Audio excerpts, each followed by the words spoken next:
towards those who are online. Again, my name is Malcolm Graham. I serve as chairman of the committee.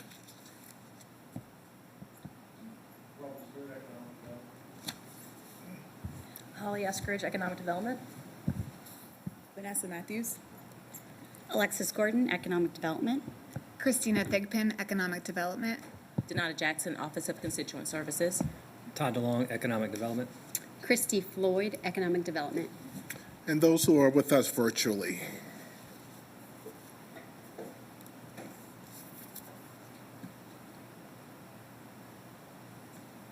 Good afternoon. I'm Victoria Watlington, Charlotte City Council member representing District 3.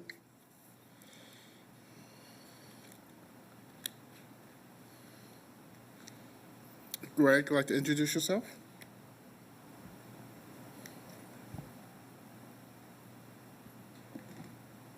Councilmember Phipps? Yeah, here. Committee member. We hear you. Thanks for your enthusiasm. Ms. Ashmere, welcome. Please introduce yourself. Good afternoon, Dimple Ashmera, committee member. Well, thanks for everyone for being here. We, our assistant manager is under the weather, and so we have a capable driver in the driver's seat. So I'll let her introduce herself and introduce the agenda, and then we'll get right into it. Great. Thank you, Chair Graham. Again, I'm Christina Thigpen, Deputy Director of Economic Development, and today we've got a great committee topic, and we're going to start off with our international cabinet update. Charlotte's been active in the global marketplace for decades, but we really started being more intentional in the early 90s. And over the years, we have started to formalize our processes by moving from consultants to creating a representative on the economic development team, our very own Alexis Gordon. We're going to start off by hearing from the Charlotte International Cabinet, who has been a great advisor to several of our departments. And the Cabinet's taking a fresh approach to helping fulfill Charlotte's future as a global city and wanted to share their findings and recommendations. So I'd like to introduce Vanessa Matthews, Chair of the Charlotte International Cabinet Advisory Board, to provide an update. Thank you. All right. Well, thank you for the invitation, Chair and Co-Chair of the Economic Development Committee, Chair Graham and Councilmember Driggs, to the other members of council online, and to Tracy Dotson and Christina and other city staff. My name is Vanessa Matthews, and I'm currently appointed to serve as the chair of the Charlotte International Cabinet. Before I provide a brief introduction of myself, I'd like to acknowledge that in this role as chair, I've had the opportunity to work very closely with my vice chair, Leslie Johnson from Mecklenburg County, as well as a membership of over 21 people. And throughout the course of this year, we've had the opportunity to partner with Emily Yaffe, Federico Rios, Marcus Jones, Tracy Dotson, Christina Thigpen, Alexis Gordon, and Haley Gentry. And we would like to say thank you for your partnership and guidance throughout this process. To briefly introduce myself, what you may not know about me is I have a background in Homeland Security and emergency management. I've spent the past 15 plus years of my career working in over 12 countries, helping leaders to manage threats of terrorism, cybersecurity, and natural disasters, and the like. I'm the founder, president, and chief resilience officer of Aspalis Advisors. We're a risk and resilience company with headquarters in Charlotte, North Carolina, where I lead a team of 5 people across 5 states and colleagues in Africa. What you may not know about me is in 2017, the United States State Department sponsored me and a few other entrepreneurs in the city of Charlotte to go to Shenzhen, China to represent a global economic forum for entrepreneurs. And it was this experience that enabled me to want to take my expertise as well as my love for the city of Charlotte to be able to provide that back to our community. Next slide, please. On the screen, you see a list of the Cabinet's charges from Council. In summary, we're here today to talk about recommendations, ways that we can promote and encourage growth, and advise on international affairs. Our 3 objectives that we have for our time with you today is to continue to build a partnership with city leadership and establish trust. Our second objective is to present the work of the Charlotte international cabinet, and data to support an international business strategy that focus on both people and businesses. And our third objective for today is to receive your guidance on the path forward to effectively utilize the Charlotte International Cabinet. Next slide, please.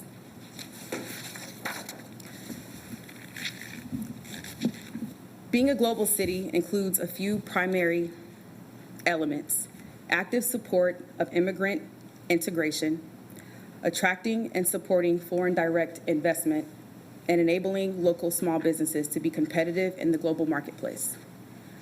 The numbers on the slide show that Charlotte has over 1,000. Your numbers look different than my numbers, but it's fine. Charlotte has over 1,000 foreign companies who operate within our region. 80,000 jobs have been created by foreign-owned companies in the Charlotte region.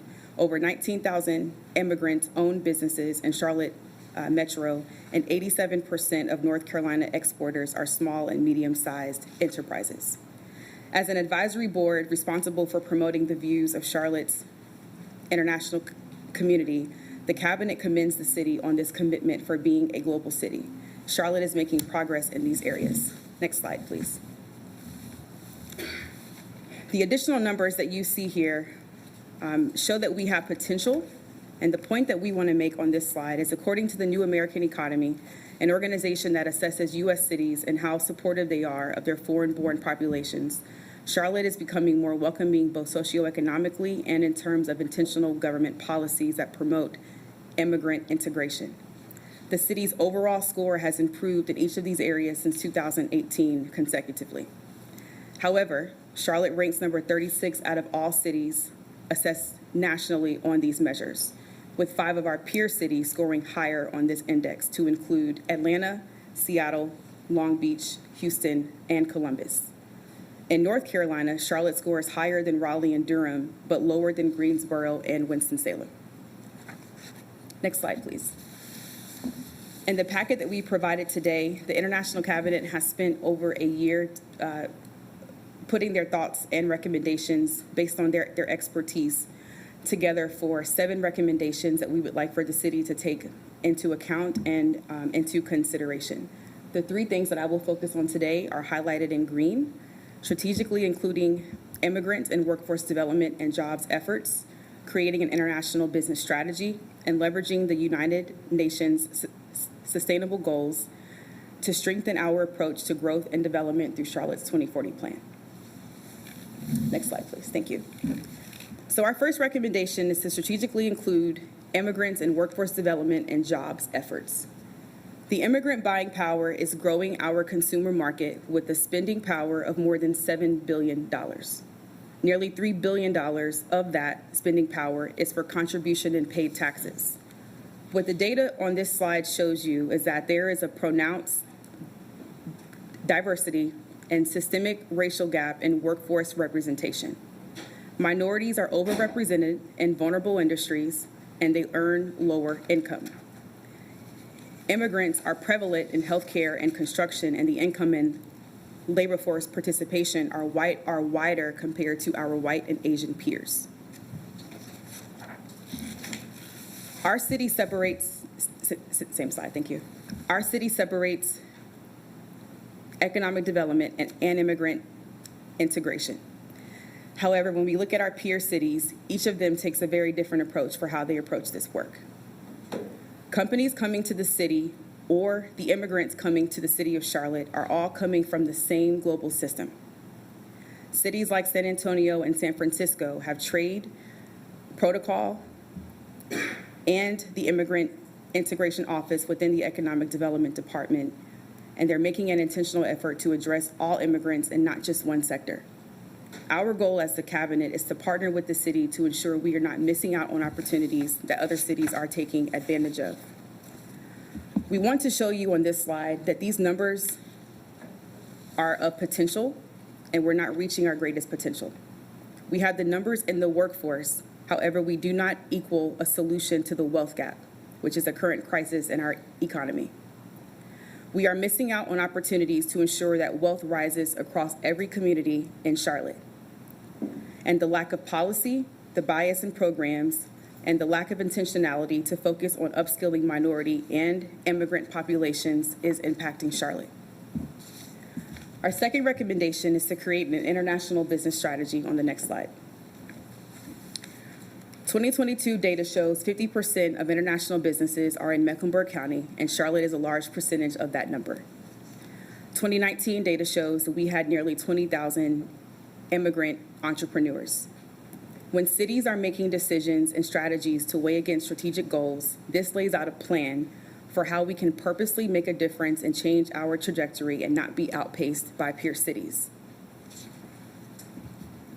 The City Directors of International Affairs Network and the German Marshall Fund of the United States is a network of over 61 cities, inclusive of Charlotte. However, the following cities have an international strategy focused on both people and business: Atlanta, Austin, Louisville, Portland, Vienna, Bristol, and others. What the Cabinet wants Council and staff to consider and think about are the following questions. How are we lifting up immigrant businesses in the city of Charlotte? How are we exposing minority businesses in our corridors specifically to their role in the global marketplace? 95% of consumers are outside of the United States. How do we take advantage of having the 6th busiest airport in the world in a duty-free trade zone? How are we encouraging our corporate partners to do business with immigrant and minority local supply chains through policies and not aspirational goals that do not drive the systemic issues that we have in our city? Changes in the geopolitical structure are shifting powers globally. How are we managing this risk in Charlotte? And how can we develop a plan to be more proactive versus reactive? In my everyday role as the Chief Resilience Officer of As Follows Advisors, I work with 2 types of organizations, those that are proactive and those that are reactive. Organizations that are reactive when it comes to managing risk typically spend more time in recovery. They typically take harder hits to their reputation. They typically are costing their organizations at the top line and the bottom line, and it ultimately minimizes employee engagement. We do not want Charlotte to be outplaced in this area. Our third recommendation on the next slide is to leverage the United Nations Sustainable Development Goals, I will refer to that as SDGs, to strengthen our approach to growth and development through Charlotte's 2040 plan. In 2015, all United Nations members adopted 17 Sustainable Development Goals, the SDGs. By 2030, the goal is to create a better world by ending poverty, fighting inequality, and addressing the urgency of climate change. By 2040, the Cabinet would like to partner with the city to align the United Nations 17 SDGs with Charlotte's 2040 plan. Next slide, please. We bring up these SDGs not as grand goals, but these are things that cities do every single day. We want to report on them in a way that's compatible. In Charlotte, these 17 areas are things the city has current programming in. For example, Charlotte is currently working to grow the economy and economic growth through Hire Charlotte, Amp Up, and partnerships with EO Accelerator. Clean water and sanitation are programs that Charlotte Water is currently focused on. Industry, innovation, and infrastructure are priorities for the planning and transportation departments. The Strategic Energy Action Plan is currently addressing climate action from the municipal level. So the question is, how does Charlotte relate these existing programs to these 17 Sustainable Development Goals? The second question is, well, why is that important? It's important to communicate the work we're doing in these areas globally using the same language as other cities around the world to create a better city by comparing apples to apples and not apples to oranges. The Biden-Harris administration, as it works to re-engage and rebuild credibility at home and abroad, is advancing policy priorities that are consistent with the SDGs and funding. So we should consider what funding opportunities are available for Charlotte. A recent Brookings Institute shows a few trends of the SDGs and there are 4 of them. The first trend from Brookings Institute shows that American leadership on the SDGs continues to grow. A growing movement of leaders across the country is finding the SDGs to be the roadmap and policy framework to mobilize for progress on ambitious targets around inclusion, equity, and sustainability. This is valuable for local governments as they provide metrics to monitor social and environmental change, because what gets monitored gets managed. Cities like New York City, Los Angeles, Pittsburgh, and Hawaii are focusing on the SDGs. Specifically, the city of Orlando has just become the 4th United States city to track and report on its SDG progress. The second trend from the Brookings Institute shows that equity must be at the center of sustainable development. 1 in 3 people in America, the wealthiest nation in the world, are economically insecure. Charlotte has been noted to be 50 out of 50 for economic mobility. It's for this very reason that the SDGs have been established. This is a strategic way to address diversity, equity, inclusion, and justice. I quote the Orlando Chief Equity Officer: "This requires getting to the root cause of issues and determining what barriers are present, while engaging those communities to shape priorities and identify solutions. It also means holding leaders accountable." The third trend from the Brookings Institute are partnerships help to scale solutions. The Chicago Community Trust is using the SDGs to connect its local work in Chicago to the global community. In the Orlando region, the common language of the SDGs has helped deepen collaboration across municipalities and counties to develop a joint resiliency plan. And the fourth trend from the Brookings Institute shows American youth are critical actors for impact. A recent poll from the Better World Campaign and UN Foundation shows a majority of young-aged Americans, 18 to 35, Gen Z to millennials, believe younger generations are more equipped than older generations to solve the world's most pressing issues, and they can have a positive impact. Universities have an important role to play. Specifically for the cabinet, Johnson C. Smith University and Queen's University are on our cabinet. It is also incumbent upon leaders at all levels to invite youth to the table in an authentic way. And Chair Graham, these are things that I have mentioned previously. Charlotte has a great trend of inviting the same people and the same faces to the same tables, while we continue to face the same challenges. Our question is, how can we get new people and new faces at the table to solve for global problems that we have in our community? As we wrap up, I will share a case study before we go to our next slide. Facing the charge as Canada's most racist city in 2015, the Winnipeg municipal government took on a path to reconciling systemic inequity through acknowledge, listen, and act. They focused on how cities can transform to lead the way in combating racism using the Sustainable Development Goals. As we know in this room, when critical systems fail, like healthcare, housing, and education for minority communities, we fail to meet the needs of the community, and it creates compounding issues like crisis, homelessness, and crime increases, which ultimately impacts economic development. The 3 things that Winnipeg, Canada did, number 1 is that they acknowledged. The most important step to healing is to acknowledge that we have a problem. There can be no solution to a problem that is left unidentified or unacknowledged. So the question is, how does Charlotte acknowledge the systemic racism that we have in our community? The second thing that Winnipeg did is they listened. They declared a year of reconciliation, mandatory training for over 10,000 city employees. The mayor also visited schools to reinforce the importance of equity and inclusion within our school systems. And the third thing that Winnipeg did is they took action. City Council created Canada's first municipal government on human rights committee of council.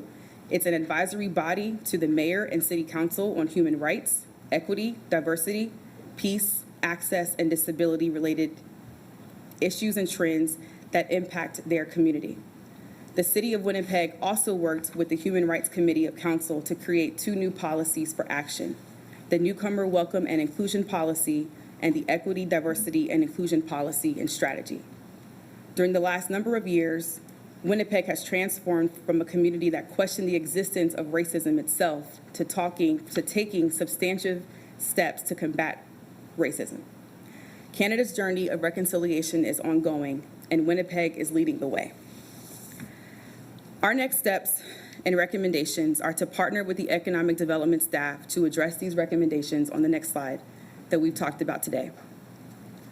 Our second goal is to engage the cabinet as a partner at the table. Our third goal is to have routine economic development committee check-ins. And lastly, our ultimate goal is to be able to launch the international business strategy.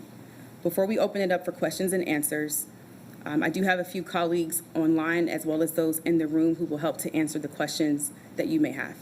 Thank you. Thank you, Ms. Matthews, for the presentation. I also want to thank the members of the Charlotte International Cabinet who are with us here today for your leadership and your active engagement in civic affairs. Ms. Matthews came to me several weeks ago and talked about the importance of international business and international collaboration. At the same time, I was having a conversation with Ms. Dotson about what we're doing to enhance international business as a strategy for our community, right, as a part of our economics. And so this presentation is really timely in terms of really asking those questions, kind of knowing what the level, how do we level the playing field, what other community partners are doing in the international space, i.e. The Charlotte Alliance.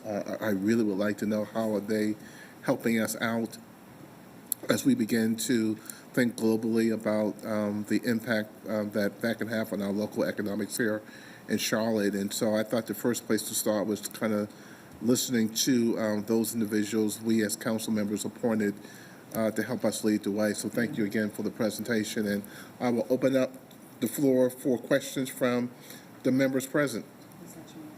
Ms. Ashmere, thank you. And I see that Vice Chairman is here. Councilmember Drake, thank you for being with us today. The floor is yours, Councilmember Ashmere. Thank you, Mr. Graham. Ms. Matthews, thank you for this presentation. Like Chairman suggested, we do need to look into international business strategy and how we need to tap into some of the opportunities. Because I've heard from various chambers, specifically the Carolina Chinese Chamber of Commerce and the Asian American Chamber of Commerce, regarding some of the gaps on our international business strategy, recruiting international businesses. And so I would like to hear staff's feedback on what would be the next steps here, because there were a few slides in the presentation on some of the work that we are already doing. And I would like to hear Holly, if she's in the room, to see if where the gaps are and where we can partner with the International Cabinet moving forward. Thank you so much, Council Member Ajmera. I'm actually going to turn that over to Alexis Gordon, who is our International Affairs Manager here in the Economic Development Department. Yes, great to see you, Alexis. I see that you are also in the room. Thank you.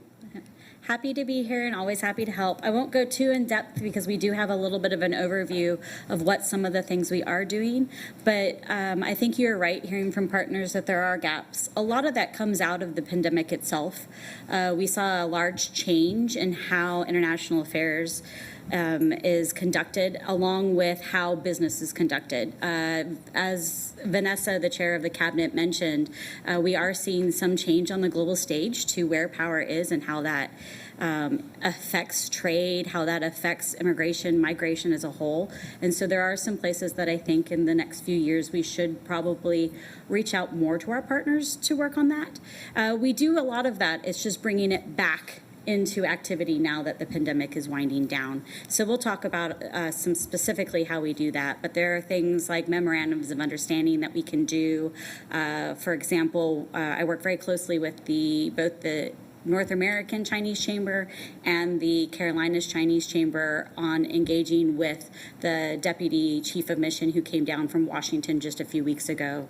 So we do try to lean a lot on those partners. As Chairman Graham also said, the Alliance is another one that we often work with as we bring in companies that are building attraction. But we do get international business from more than just attraction. We also do get it from individual investors, and that typically comes through those other chambers that you mentioned, Councilwoman Ajmera.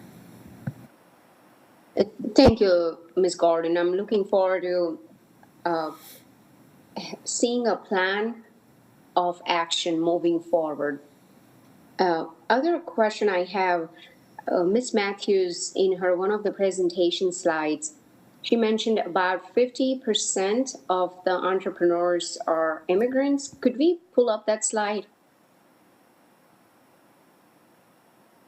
So to follow up on that, Ms. Matthews, are there recommendations that the cabinet has, specific recommendations for our committee to support those businesses? Or are there gaps that we are looking to fill here? Ms. Matthews, can you tell us the slide number, please?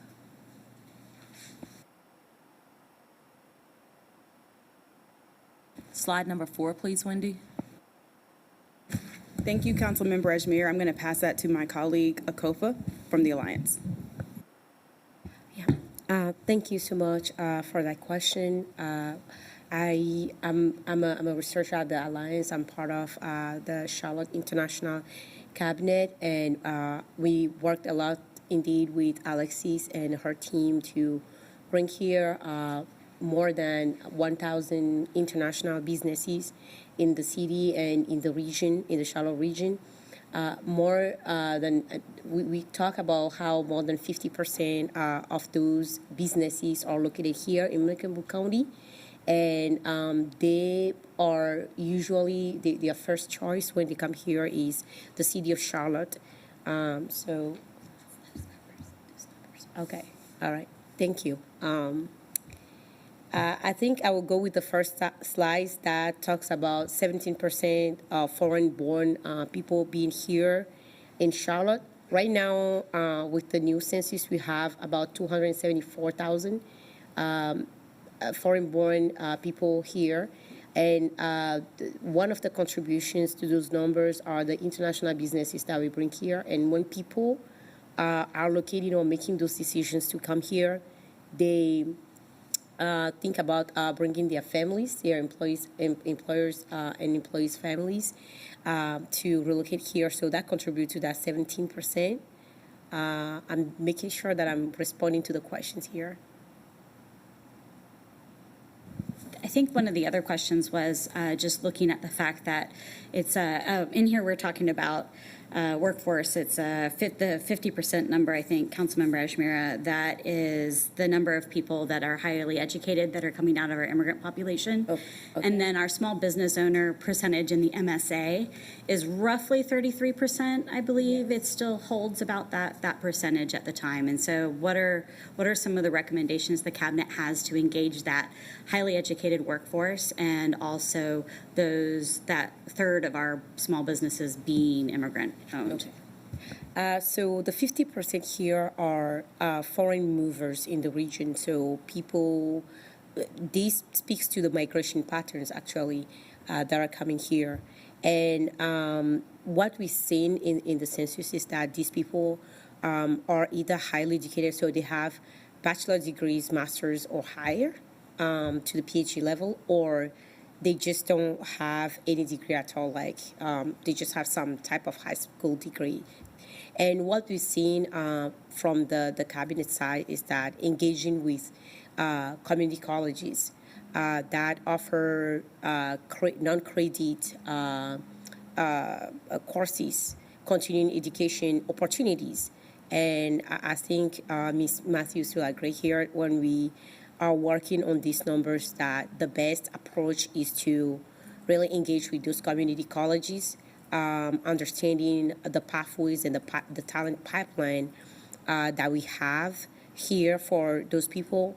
Another observation is that those people usually are the one also that are contributing to the small businesses ecosystem and the entrepreneurship ecosystem as they are getting those technical skills to integrate the workforce.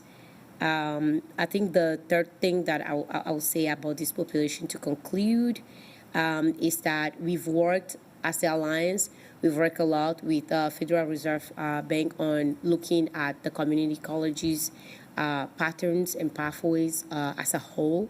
So one thing that is I can't say for sure, but at least one thing that we can start doing now is really engaging with those community colleges or Charlotte Works and all those other workforce development programs that we have in the city to understand better. Thank you. Yeah, so thank you. This is a very high-level presentation. I mean, this is the first step. We do need to dig deeper as to specific recommendations, like whether it's Charlotte Works or working with our community colleges on language barrier. So those are the kind of recommendations, more detail I'm looking for as to what city can do to address the gaps that exist today from tapping into some of these opportunities. And that's all I have. Thank you, Mr. Chairman. Thank you, Councilmember Ajmera. Any other questions? And I think I think the next presentation is going to answer a lot of questions. If there's not any questions, let's jump straight to the second agenda item, and I'll have the Assistant Director introduce that as well. Thanks, Chair Graham.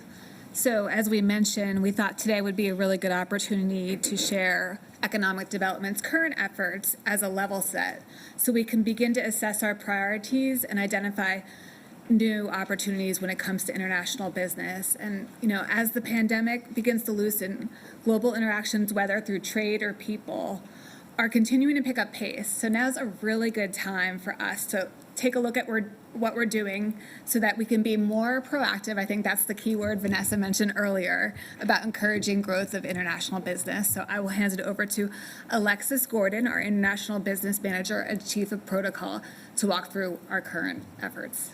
Well, thank you, everyone, especially Chair Graham and our council members for today and listening and catching up on what we are doing globally. I do think it's very important to know what Vanessa laid out very well with the cabinet is that a lot of people think of international as being over there, when international is a lot about being here in Charlotte, how global our economy is, how global our residents are, and how global our company base is, and how we can continue to grow that.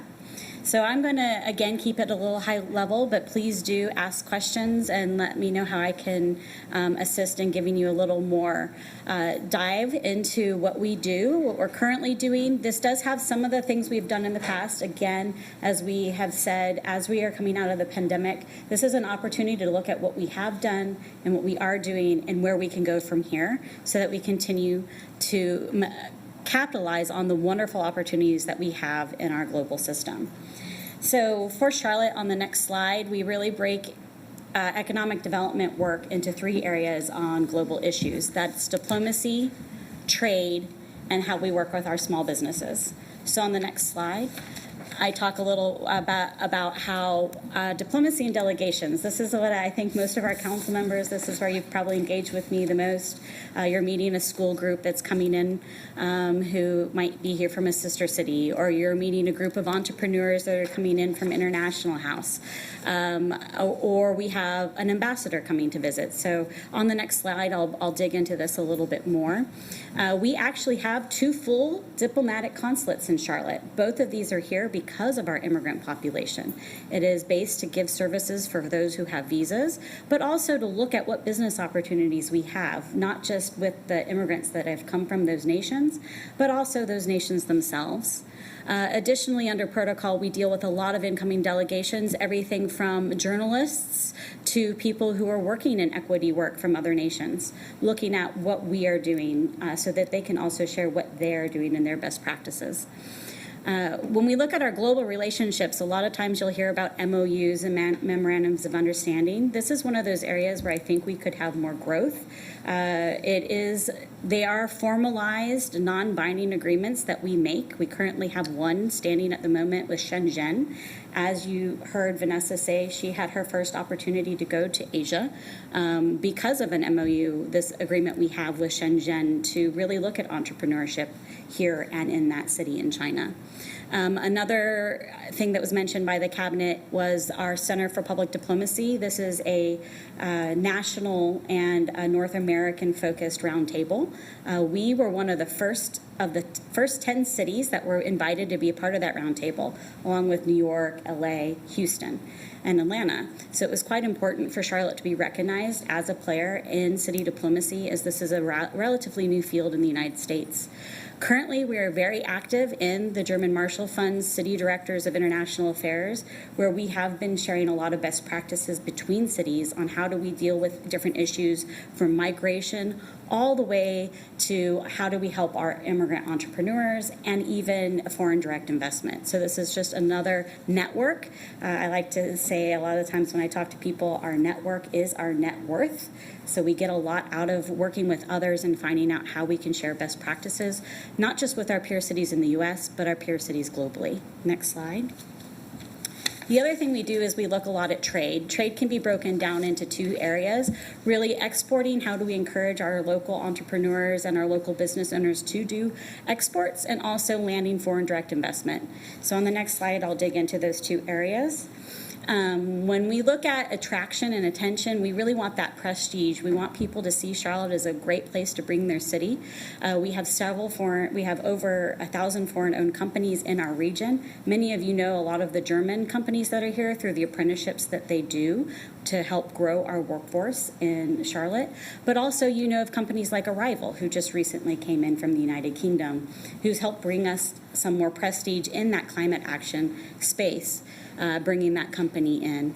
Additionally, we just recently we were named the top city for tech investors coming out of Europe, especially Central and Eastern Europe, as we have a good network to help smaller entrepreneurs as they come here. A good example of that, Chairman Graham, you were able to help us welcome our Canadian company with the robots. This is that innovation space and how we can help some of these smaller entrepreneurs as they come here and then begin to hire our talent.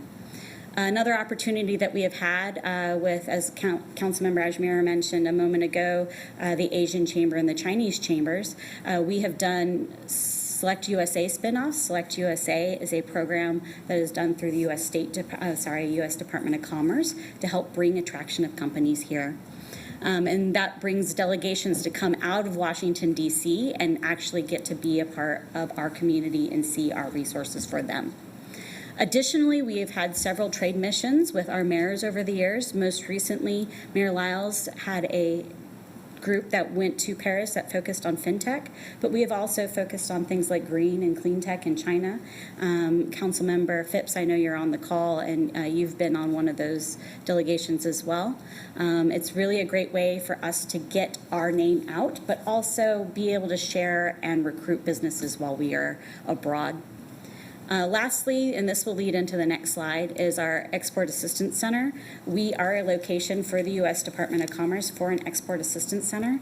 As was mentioned by the Cabinet, more than 95% of our consumers of the world are outside the United States. So whether you're making something in Charlotte or you are providing a service from Charlotte, this can be sold and given abroad. And more than 85% of our small and medium-sized businesses are the exporters of North Carolina. So a lot of people think that exporting is for large companies, but it's really not. It's really more about our medium and smaller companies. And so we want to work more with our Export Assistance Center. So this brings us to the next slide. Focusing on our global small businesses. This is a lovely picture of Giove. She owns Southern Blossom. She is an immigrant, but she also utilizes skills that she brought from her home country and helping with the supply chain for her florist business here in Charlotte. So it just goes to show how you can have someone who has that mom and pop shop over there on East Boulevard that has a global presence and a global reach. Next slide.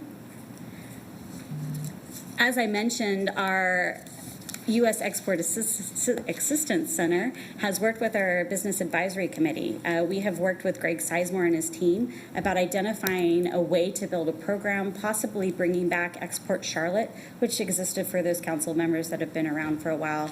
In 2012, we had a program called Export Charlotte. We're exploring how could we bring that back, but better. Particularly looking at how do we help minority businesses understand how there are resources nationally that can mitigate the risks of exporting. A lot of people worry, what if I sell to Germany and the guy in Germany doesn't pay me? Well, we have different programs that with Exim Bank that can help with guarantees and helping us do business abroad as smaller companies. Another thing we want to do is continue to uplift. I think that was very important from the cabinet to mention uplifting our immigrant-owned businesses. We continue to solicit applications from our immigrant community to be part of the AMP Up program. In fact, we have seen those numbers rise year to year of having immigrant entrepreneurs in AMP Up. Additionally, every May, and in fact in just a couple weeks, we'll have the Mayor's International Community Awards. This is another way that we uplift those stories from our immigrant entrepreneurs, as well as our foreign-owned companies. And then lastly, we have just recently been awarded a grant from the National League of Cities that is going to be focusing on the Albemarle corridor in particular, but how do we engage our Latin American businesses that are in that corridor to help them be more successful. So these are just some of the things, and as I said, a lot of them are on the start, but again, coming out of the pandemic, we really want to have a very strong start to this, and going forward, we want to continue to be good partners, and this brings me to my next slide. Our partners are not just the cabinet. It can also be other chambers, the French Chamber, the Italian Chamber, also different refugee organizations that we have worked with trying to help find employment for refugees.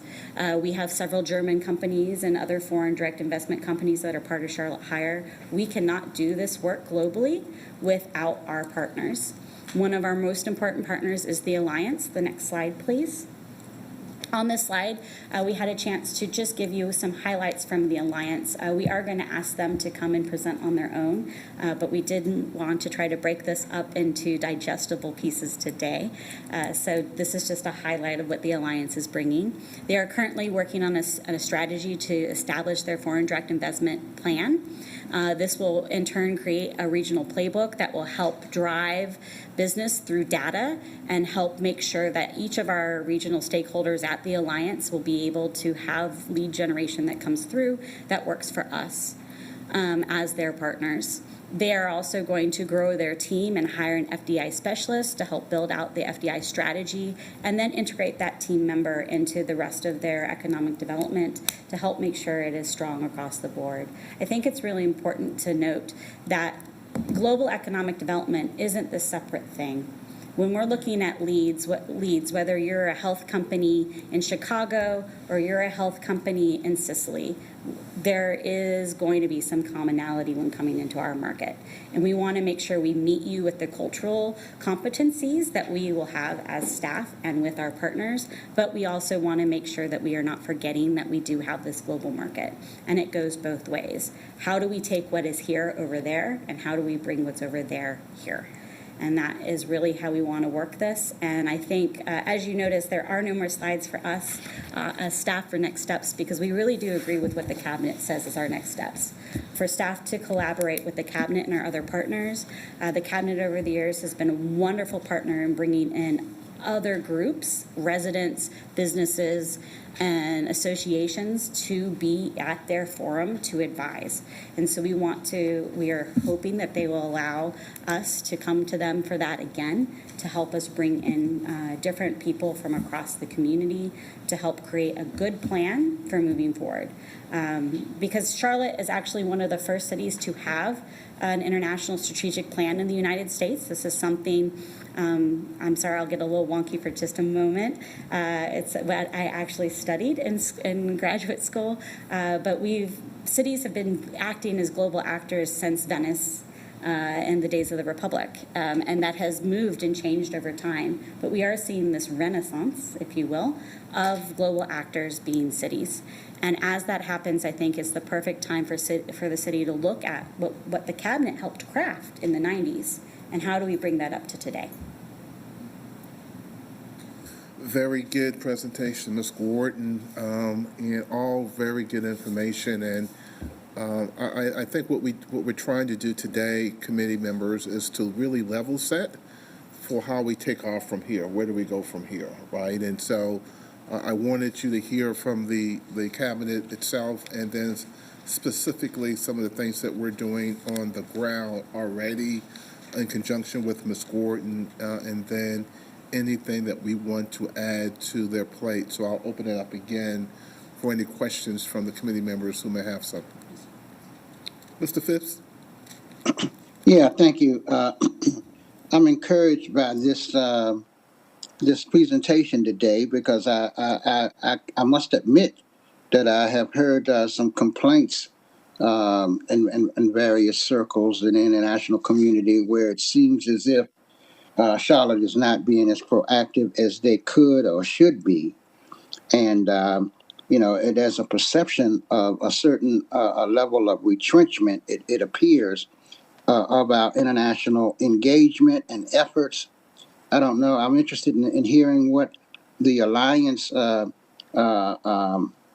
have to say when they come and present to us. But I'm encouraged by the fact that Alexis did lay out some of the plans that they do have on a go-forward basis. But, I've participated in several sit-downs with ambassadors and things that's been coming to Charlotte. Seems like they've been coming with a certain level of frequency of late to the city. And I just think that given that we have these many businesses here in Charlotte, I'm wondering, I've wondered that, are we relying on our past efforts, and are we not being as assertive as we could be to encourage and proactively engage with the international community in a way that's formal and deliberate? So I am glad to see that we're formalizing this international business strategy. And I would hope, in the coming weeks or months that we would hear more about it in terms of real strategic ways that we're going to undertake and do it. But I was concerned that it looks like there was a certain level of, I don't know if you can call it retrenchment or you can blame it on the pandemic or whatever. But I do think that we need to step it up a bit from what I've been hearing in terms of working with some of my colleagues and some of these other partnerships that we've been having, the World Affairs Council, even the Zeitgeist, and other important international collaborators that we have within Charlotte, Mecklenburg, and this greater region, that they're anxious to see a more deliberate strategy coming out of the city and whoever that could, advance international cause. So I look forward to the next steps. Thank you, Mr. Phipps. Mr. Drakes, welcome. Thank you, Mr. Chair. I agree with a lot of what Mr. Phipps said. Having lived overseas for 20 years, I think we still seem a bit provincial to international business people. And I've had conversations with the German consul about ways to kind of address that. I mean, one question, for example, is, does it make sense for us to promote ourselves at international trade shows? Have we done that, or should we do that? Ms. Gordon? So it does make sense to do that. We've been invited to a few. Traditionally, we leaned a lot heavily on the Alliance for promoting us at those trade shows. For example, several years ago, pre-pandemic, of course, Charlotte had a very large contingent at Hannover Messe. This is a very large industrial trade show in Europe. In fact, if you're not there, it looks very poorly. So it was really great to have us there. In fact, OMB got great headlines, talk of a local company. We shipped some OMB beer over there, which was risky, I will say, but it went over very, very well, that the Germans appreciated that we stick to the German purity beer laws where you only have certain ingredients. We also have, again, as I mentioned, done a lot at Select USA, mostly relying on our partners. EDPNC is another partner that often speaks, again, of the full portfolio of North Carolina, but we are included in that when they also go to these trade fairs and trade shows. But that is definitely an option that we can look at, not just the breakouts that we bring here, but also our presence at those types of shows. And I think Emily Haber is coming to Charlotte pretty soon. Do we have a program of meetings arranged for her, or do you know about that? Yes, so we are working on helping arrange the meetings for her with Zeitgeist and also the World Affairs Council. Right, I do think it's important, and I don't think the mayor likes meetings like this, but I really think it's important that we have kind of a very formal, high-level program that the city puts on at times like that. And there are others who come over from Germany that Zeitgeist promotes. That's the one I know the most about. But we aren't as visible, I think, as we should be to people making international investment decisions.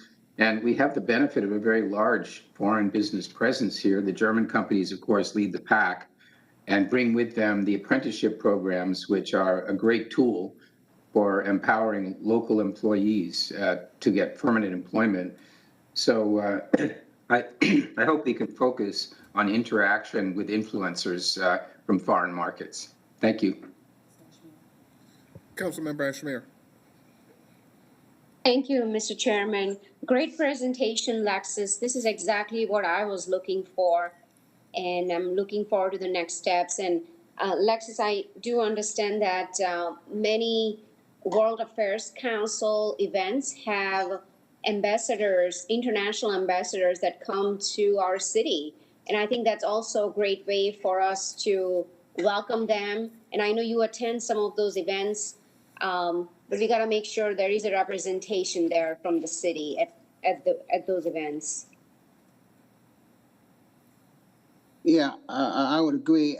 I think it's important that we have a representation from the city, but we need to start having representatives from the city at the highest levels, because some of these dignitaries and ambassadors that's coming in, they're coming in from the highest levels.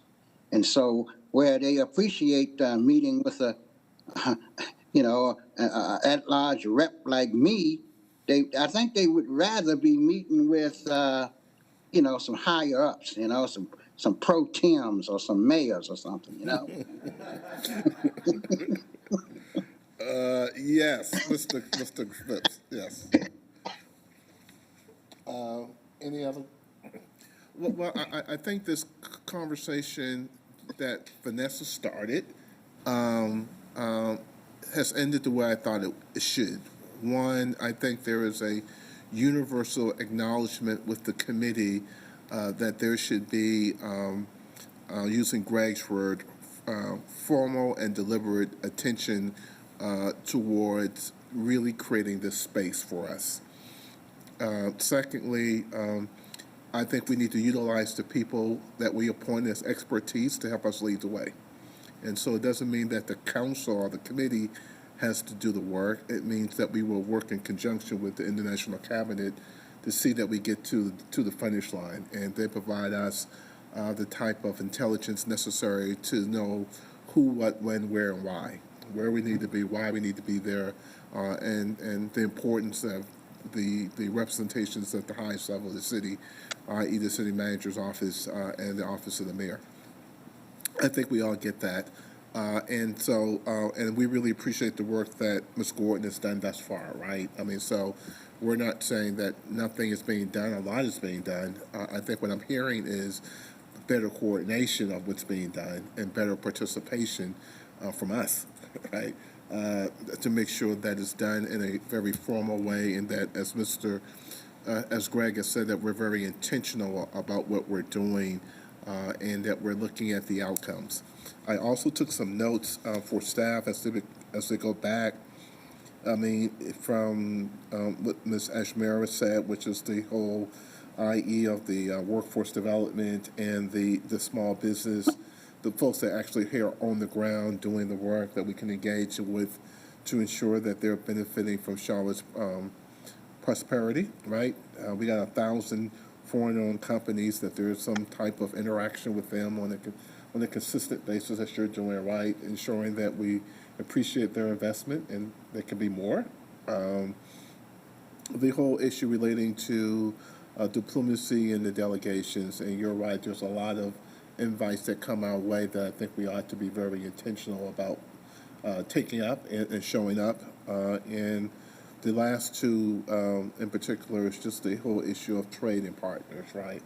Who are partners and engaging in trade. And so I think Vanessa kind of has set the stage for us in terms of where do we go from here.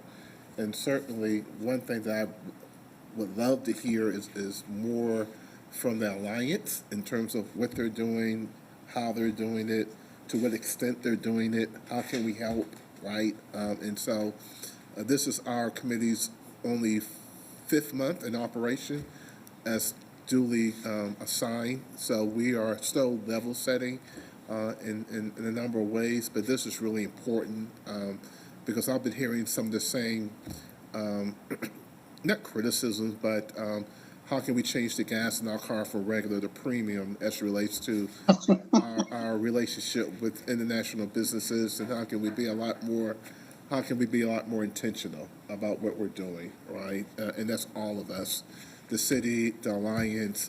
How can we engage our task force who we assigned to help us do this work? How can we make sure that we know if we're winning, right? What are we doing to measure our results? And so, Deputy Director, I hope you can take it back to Tracy that this is a topic that I think the committee is really interested in. And also, I will probably talk with Ed and others away from the meeting just to reaffirm what our priorities are. And I think this is one of them, right? And so we'll do other stuff, but I really think we need to be checking in quarterly about with the International Cabinet and talking with the Alliance and talking with Tracy from international recruitment all the way to the small businesses that work along Central Avenue, right, and everything in between. So how do we do that, and how do we do it in a formal way that's very intentional, that holds everybody accountable for what we're doing? And so I will just kind of shift it to the staff, and we can talk offline in terms of responding to what was laid out, and how we should respond to it, and then secondly, get the Alliance scheduled relatively quickly, so we can make sure that we know where the starting points are. Thanks, Chair Graham. I totally agree with your comments. We look forward to partnering with the Cabinet to be more proactive and intentional with our international business strategy. I want to thank Vanessa and Alexis for your presentations today, and we look forward to working more closely with you moving forward. I also wanted to take the opportunity to recognize Small Business Month. So on the heels of a successful small business kickoff event last week, I'd like to ask Christy Floyd to give a brief update on our 31 Days of Biz campaign and what we're doing to spread awareness of these dynamic small businesses that are growing and developing in Charlotte. Thank you so much, Chairman Graham, council members. Thank you for allowing me to give you an update today. My name is Christy Floyd. I'm on the Business Innovation Team in Economic Development, and May is like my Christmas. I get so excited that we get to celebrate our small businesses every day for the entire month of May. We started off Small Business Month with a kickoff event last week. It was attended by well over 100 businesses, and we were so excited, but they were more excited. We heard all night long, when is the next event? When are you going to have another one of these? When is the next one? They were excited to be out, they were making great connections, and they were just enjoying celebrating together. At this event, we were able to recognize our 31 businesses that are participating in our 31 Days of Biz campaign. Now, these businesses were nominated by our resource partners, and we spotlight one business a day for the entire month of May on our social media. We're really excited about this campaign. We have produced 31 videos for them, and they are available on our YouTube channel for you to see. We're going to share one in just a minute, but if you go to the next slide, you can see the logos of all the 31 businesses that participated in our 31 Days of Biz campaign this year. I would like to share with you the video from Manolo's Bakery. He was one of our 31 businesses, and as you all know him, he is a strong supporter of the city and our programs. So if we could go ahead and play that video now.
We're trying to make sure that the video comes up so we can see it. This is our last agenda item, which is the video. So just bear with us for 1 second.